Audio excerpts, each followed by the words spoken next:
Welcome to the B2B Breakthrough podcast. We're here to bring you all the best knowledge, insights, and strategies from e-commerce experts, successful business owners, and the team at Alibaba.com that you'll need to grow your business and achieve your next big breakthrough. I'm your host, Ciara Cristo. Super delicate conversation, but it should be done, and you have to work with trusted people. Again, I know we're on Alibaba does an awesome job of going through their suppliers and finding trusted people, just like I have manufacturers and factories that I've been working with for years, and I've never had a problem with them. I trust them. They trust me. You can't just throw a rock and hit a factory and say, I'm going to give this factory all of my intellectual property. You have to use the right people, just like with your patent and your manufacturer. All of it has to be done correctly. And 100%. A lot of times when things happen, it's just because we were in a rush. We thought we knew and we're using the wrong person. There is bad guys, not just in China. They're everywhere, just like there's good guys though too. I want people to know that we're not beating on bad guys. We just have to avoid them. And there's ways to do that.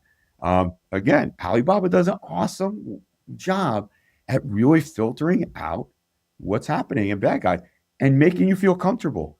Alibaba does some pretty cool things with, you could go through funds with them and you could do things.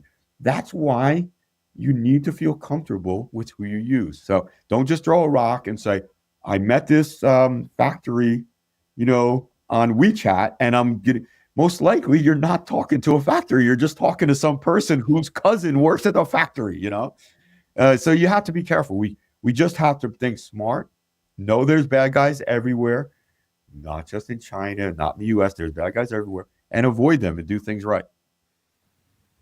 Yeah, just because they can do it doesn't mean they're the ones to do it. That's a shorter answer than I just No, exactly, you gave the perfect way. You gave the eloquent answer. shortening my 10-minute rant, too. That's right.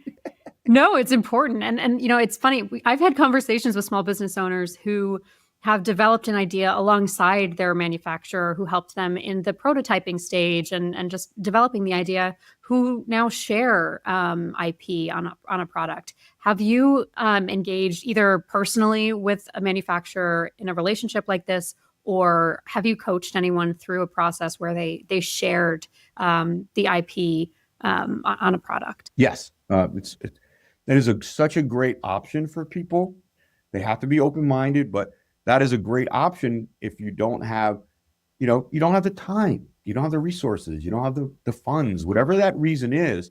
Finding a factory that's open to innovation, that wants to have a new product on the market, is a great way to do that. It really is, because otherwise, most likely, you're going to throw that product in this closet and it's never going to see the light of day. Whereas we have factories and we have people and wholesalers that are constantly connecting with us saying, hey, we're doing some pickleball products. Anything related to pickleball, send to us first. So when somebody says, I have this cool idea for a new paddle, I just don't have the money, and I understand 100% because I say, hey, is it okay if we do this? We sign a non-disclosure, we share it with the factory, the wholesaler, and if they like it, you're off to the races, and everyone's happy that way. So, Ciara, that's an awesome way to get products in the market. B2B Breakthrough is produced by Alibaba.com. To find out how Alibaba.com is empowering its customers with the tools, services, and resources they need to grow their business, visit Alibaba.com. And then make sure to search for B2B Breakthrough on Spotify, Apple Podcasts, or wherever you find your podcasts. Make sure to follow us so you don't miss future episodes. On behalf of the team here at Alibaba.com, thanks for listening.